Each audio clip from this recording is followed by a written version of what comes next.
Hello friends, welcome to நம்ம இல்லம். இன்றைக்கி நம்ம சப்பாத்திக்கு உருளைக்கிழங்கு சப்ஸி எப்படி செய்யலாம் அப்படிங்கிறத பார்க்கலாம். உருளைக்கிழங்க தோல்களெல்லாம் சீச்சிட்டு இது மாதிரி பெருசு பெருசாக கட் பண்ணி எடுத்துக்கலாம். குக்கர் அடுப்பில் வச்சு தேவையான அளவு நம்ம ஆயில் சேர்த்துக்க போகிறோம். ஆயில் நல்லா ஹீட் ஆகட்டும். கடவுளுந்தம்பருப்பு சேர்த்துக்கலாம். கடவுளுந்தம்பருப்பு நல்லா சிவந்து வரட்டும். இப்போ 2 வரமிளகா கிள்ளி சேர்த்துக்கலாம். இது கூடவே நெய்ஸாக கட் பண்ண பெரிய வெங்காயம் 4 வெங்காயம் சேர்த்துக்கிறேன். வெங்காயத்தை நல்லா வதக்கிக்கலாம்.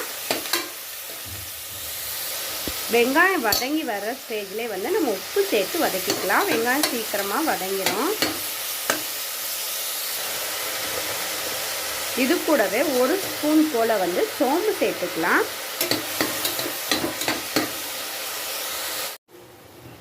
வெங்காயம் நல்லாவே வதங்கிடுச்சு. இந்த ஸ்டேஜில் நைஸாக கட் பண்ண தக்காளி சேர்த்துக்கலாம்.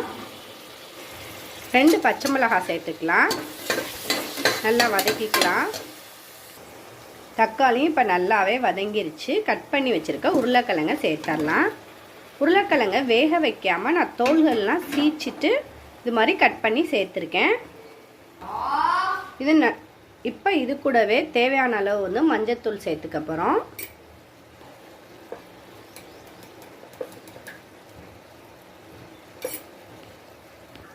கருவேப்பிலை கொஞ்சமாக சேர்த்துக்கலாம். இஞ்சி பூண்டு பேஸ்ட்டு சேர்த்துக்கலாம். ஒரு 1.5 ஸ்பூன் போல் சேர்த்துக்கிறேன்.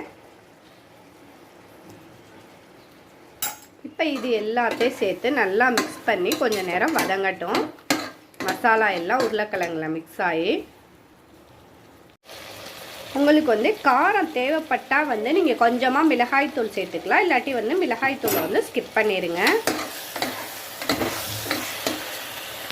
இப்போ எல்லாம் சேர்ந்து நல்லா வதங்கிடுச்சு பாருங்கள். இந்த ஸ்டேஜுக்கு வதக்கிக்கிட்டு தேவையான அளவு தண்ணி சேர்த்துக்கலாம். தண்ணி சேர்த்ததுக்கப்புறமா ஒரு குக்கரை க்ளோஸ் பண்ணி 2லேருந்து ஒரு 3 விசில் விட்டு எடுத்துக்கலாம். காய் நல்லா வேகட்டும். பாருங்கள், 2-3 விசில் விட்டோன்னே காய் உருளைக்கிழங்கு நல்லாவே வெந்திருக்கு. இப்போ நம்ம எந்த அளவுக்கு வெந்திருக்குன்னு பார்க்கலாம். கொஞ்சம் இது மாதிரி முழுசாக இருந்தால் கரண்டியை விட்டு நம்ம நல்லா இது மாதிரி மசிச்சு விட்டுறலாம். காய் எல்லாத்தையும் நல்லா மசிச்சு விட்டு எடுத்துக்கலாம்.